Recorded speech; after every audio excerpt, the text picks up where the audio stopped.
Over on Jaguar 7, a new baseball video is out.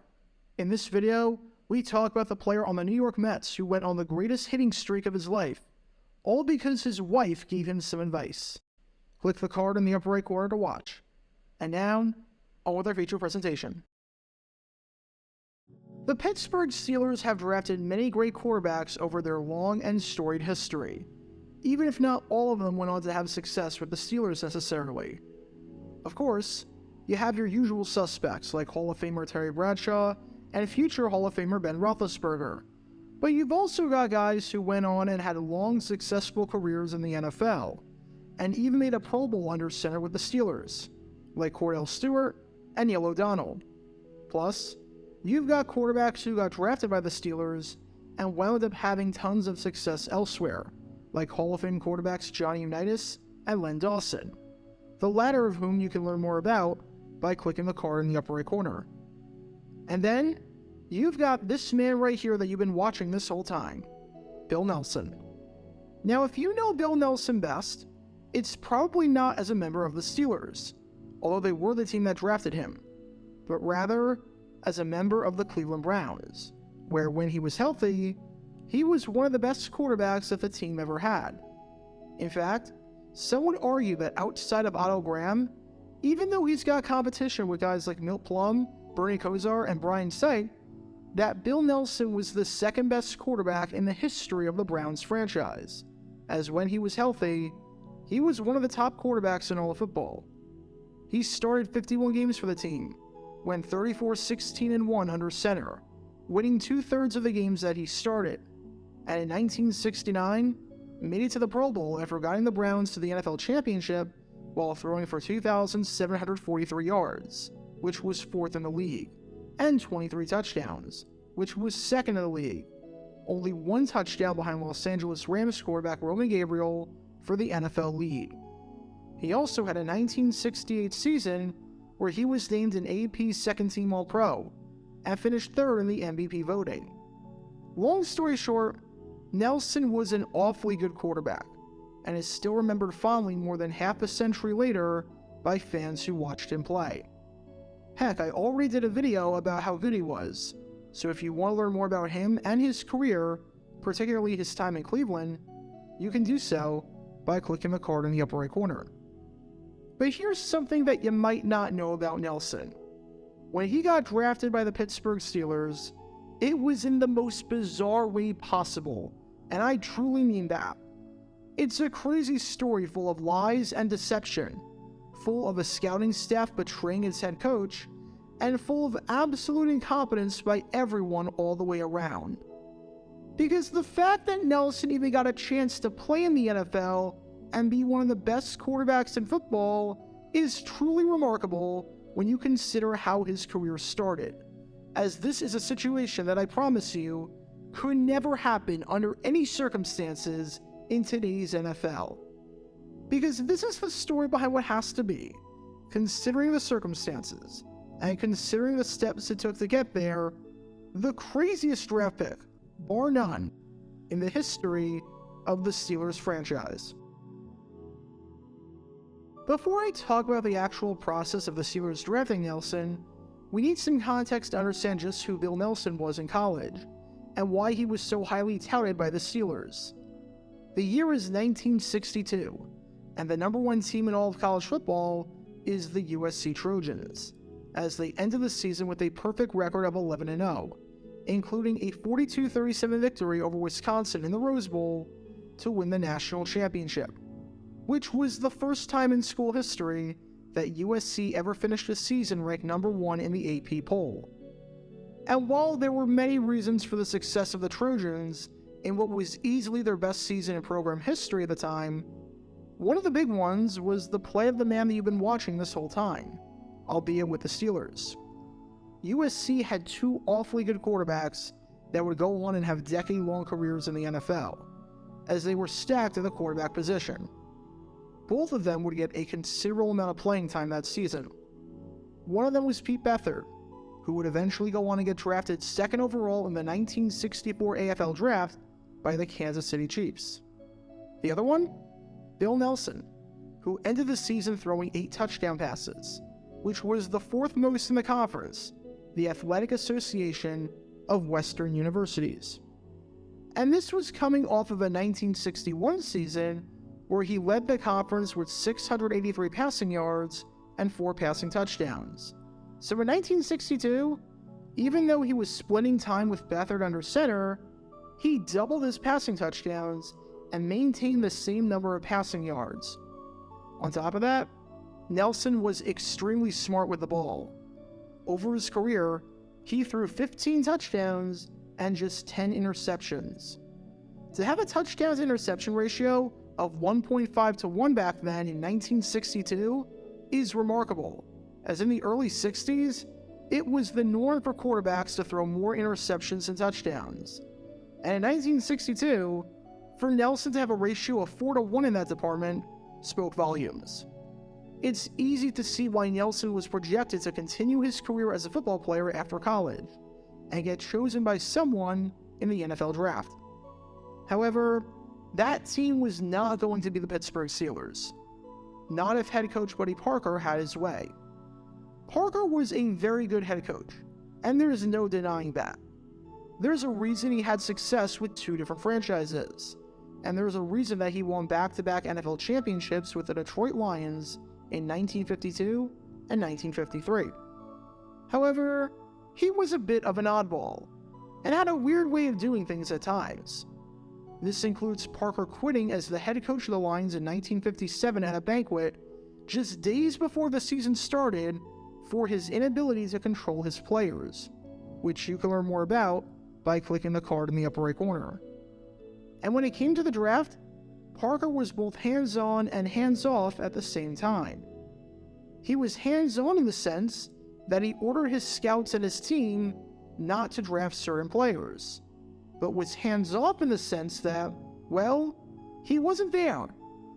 On December 3rd, 1962, the 1963 NFL Draft was held. He showed up for the first round, and then he left. Why he left, I'm not sure. But this was truly the definition of just clocking in and out and not wanting to be there. It's even more bizarre when you realize that the Steelers did not have a first-round pick. They traded away just about all their picks. They traded their first-round pick to the Chicago Bears in exchange for quarterback Ed Brown. They traded their second-round pick to the Baltimore Colts for defensive back Johnny Sample. They traded their third-round pick to the Green Bay Packers for linebacker Tom Bettis. They traded their fourth-round pick to the Chicago Bears for wide receiver Harlan Hill.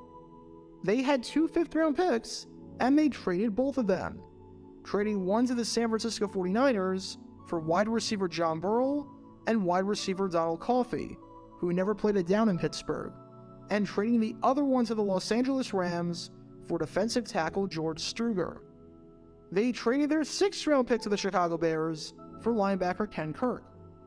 And they traded their 7th-round pick to the Green Bay Packers in that aforementioned Bettis trade.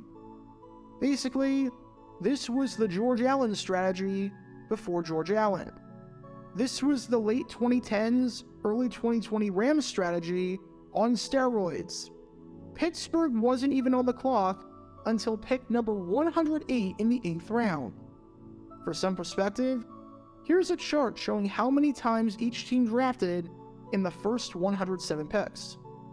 There's a lot of variance for sure, such as teams like the Green Bay Packers with a whopping 14 picks in the top 107, and the Los Angeles Rams with 13, along with other teams in double digits like the San Francisco 49ers and the St. Louis Cardinals.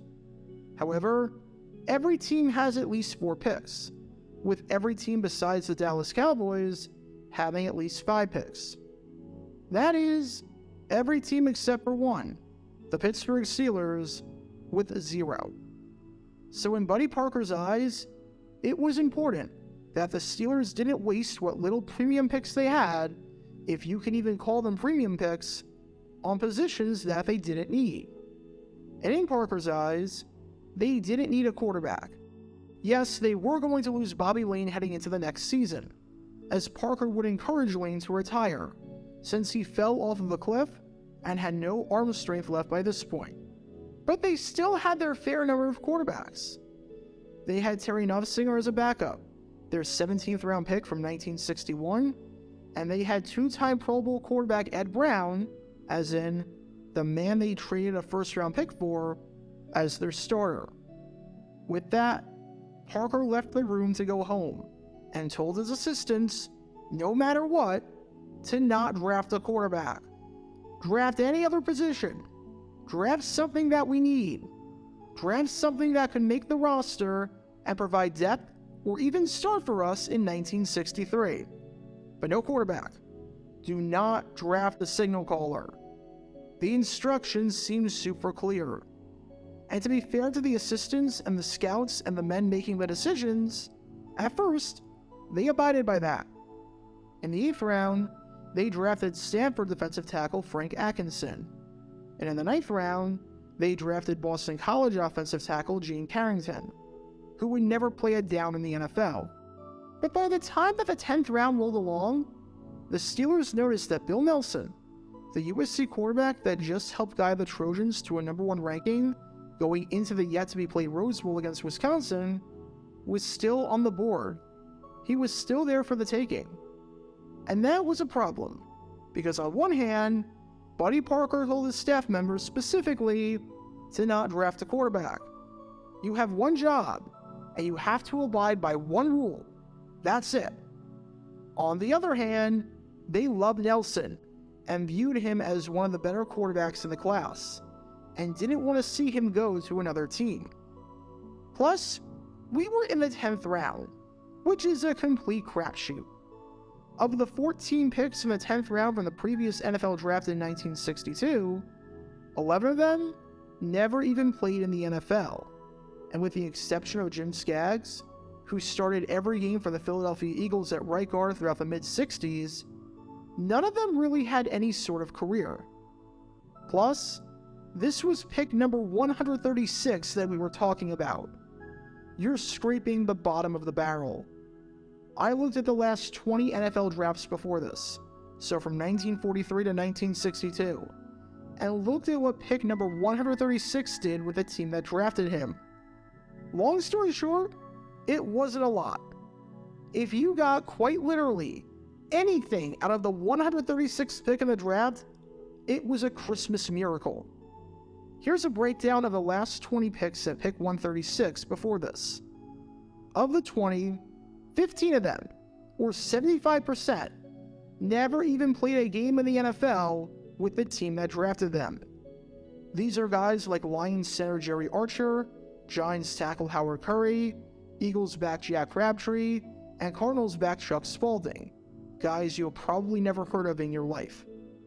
That leaves 5 guys who even so much as played for the team that drafted them. Of those 5, you have 2 guys who made 0 career starts, and 3 guys who combined for 19 starts, with the best being 1955 tackle Dick Chorovich, with 8 starts for the Baltimore Colts. Bottom line, if you could find anyone in this round with this pick, you did a heck of a job. So the scouts decided to do it. They defied Buddy Parker's orders and drafted Bill Nelsen. However, there was one small problem. They couldn't draft him as a quarterback. I mean, Parker explicitly said not to draft a quarterback. So can you imagine if you defied his one order? You would lose your job and might never work in the NFL again. So they drafted him not as a quarterback, but rather as a defensive back. Seriously, Bill Nelsen was drafted by the Steelers as a defensive back, which, if it isn't hysterical enough on its own, is compounded by the fact that Nelsen had never played defensive back in his life, was not planning on switching positions, had no intent of switching positions, and most importantly, was slow as molasses. Seriously, it's not like Nelsen was a running quarterback. It's not like he was athletic. In fact, he was about the least mobile quarterback out there. If you knew anything about Nelsen and his lower body, you know that it was made of glass. This is like if you had Peyton Manning or Tom Brady playing defensive back, especially since To give you an idea of how little he ran and used his legs, by the time his NFL career ended, he had 89 rushing yards total. That's it. In fact, of the 10 seasons he played in the league, he had negative rushing yards in 6 of them, so more than half. He somehow had 84 rushing yards in 1965, and then had 5 more rushing yards in the other 9 seasons combined. This is not like when a team drafts a player who played one position in college with the intent of converting him to another, a la the Jacksonville Jaguars drafting wide receiver Matt Jones, or the Houston Texans drafting Braxton Miller. This was a team drafting a player at a different position, knowing full well that he could not play the position, but rather just to cover their butts and prevent the wrath of their head coach. And what's crazy about all of this is that at no point in the days and weeks after the draft did Buddy Parker ever think anything of this. The local newspaper in Pittsburgh listed all of the Steelers' draft picks, and they flat out listed Bill Nelsen as a quarterback. Because why wouldn't they? Nothing. I'm assuming that Parker watched the Rose Bowl a few weeks later, during which Nelsen was lined up under center and played quarterback for the Trojans. Nothing. For as great of a head coach as Buddy Parker was, and don't get me wrong, he was great, he was absolutely clueless and inept at times that he never realized this. And it would be one thing if this was a Division III quarterback or a smaller school quarterback.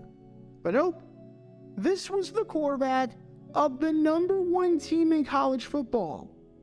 It would be like a head coach today not knowing who Stetson Bennett was. It's not like Bill Nelsen was a guy who played for a team flying under the radar, so I have no clue how this happened. But the job wasn't done yet. Sure, Nelsen was drafted as a defensive back, but now the assistants had to find a way to get him on the team. However, once again, you can't put him at quarterback straight away. He's not going to get any reps whatsoever. He's not Buddy Parker's guy, and the wrath of Buddy Parker would be upon them.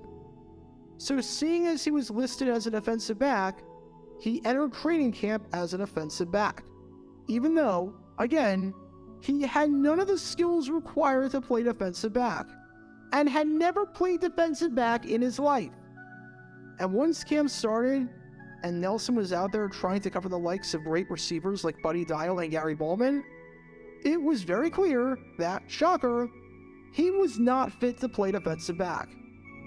Imagine if one of you watching this video was lining up against NFL players in training camp, and just how bad of a mismatch it would be, and how slow you would look, and how poor your footwork would be, and how sloppy and terrible and non-existent your technique would be, and how out of breath you would be. Well, that's what it was like with Bill Nelsen at camp. It was that bad. Maybe it was some rookie jitters and trying to adjust to the speed of play, so that's why Parker didn't say anything at first. Maybe he just needed some time to get into good shape, or maybe he didn't understand what necessarily camp entailed. However, after a few practices, it was very clear to Parker that this man had never played defensive back in his life. He had no clue what his scouts and assistants were drinking when they made this pick, or what they were looking at on tape, because Nelsen truly was the worst defensive back that he had ever seen. It was like a fan snuck on there and pretended to be on the Steelers. I can't believe it took this long for the act to be exposed. But finally, Buddy Parker asked Nelsen what the heck was going on. That's when Nelsen came clean and said how he was drafted undercover as a defensive back. But in reality, he was a quarterback. And the only reason he was at defensive back in the first place was because you would get mad at me and your staff if I played quarterback, since you explicitly said not to draft me. And as much as Parker wanted to be furious and rage against his staff and fire people and cut Nelsen, he couldn't. Because as it turned out, by this point in camp, by pure coincidence, the Steelers needed another quarterback. So they kept Nelsen on at quarterback. ending his incredibly strange stint at defensive back, where he looked like a fish out of water. And the rest, as they say, is history. Nelsen did what other guys at pick number 136 could not do, and that was actually be successful and build a long NFL career that is still remembered to this day. He was somewhat inconsistent during his 5 seasons in Pittsburgh, but he absolutely had his moments. He started 12 games for the team in 1965, and during that 1965 season, he had some pretty remarkable games, including a 3-touchdown performance against the Dallas Cowboys in a stunning 22-13 victory, and a 3-touchdown, no interception game a few weeks after that against the Cleveland Browns. He helped quarterback the Steelers to a regular season finale win against the Atlanta Falcons in 1966, where not only did he throw 2 touchdowns and no picks, and finish with an incredible passer rating of 137.5, but where his Steelers won 57-33, winning an offensive onslaught. He played pretty much a perfect game. And in 1967, he came off the bench with the Steelers trailing 10-0 in the fourth quarter against the New Orleans Saints, and went 5 for 6 with a touchdown pass as the Steelers came back to win the game in shocking fashion, taking it 14-10. Then he went to Cleveland and became one of the best quarterbacks in football until injuries sadly derailed his career. Not a bad 10-year career at all for a man who was not only drafted in the 10th round, but was drafted at a position he had never played before, and was drafted by complete lies and deception and incompetence. This is one of those draft stories that could not, under any circumstances today, happen. For a coach to not be there as his team is drafting, have no idea who his team picked, and then have that player get drafted not just in defiance of the coach's orders, but to get drafted at a position that he never played and had no business playing, and have no one know about it or ask any questions until he got royally exposed in training camp? I don't even know what to say. Because considering all of the circumstances, from the lies, to the orders, to everything else, this has to be the craziest draft pick in the long and storied history of the Pittsburgh Steelers franchise. Get your official Jaguar Gator 9 merchandise by going to jj9shop.com, and be sure to like and subscribe, as it really helps the channel out a lot. Join me every Wednesday night where we'll play NFL trivia for cash prizes at 9 p.m. Eastern over on Twitch. To learn more about the history of college football, subscribe to Jaguar Gator 8. To learn more about the history of Major League Baseball, subscribe to Jaguar Gator 7. Also, special thanks to all of our Patreon supporters for helping out the channel. Your support is greatly appreciated. See how you can become a patron and request future video topics in the description below.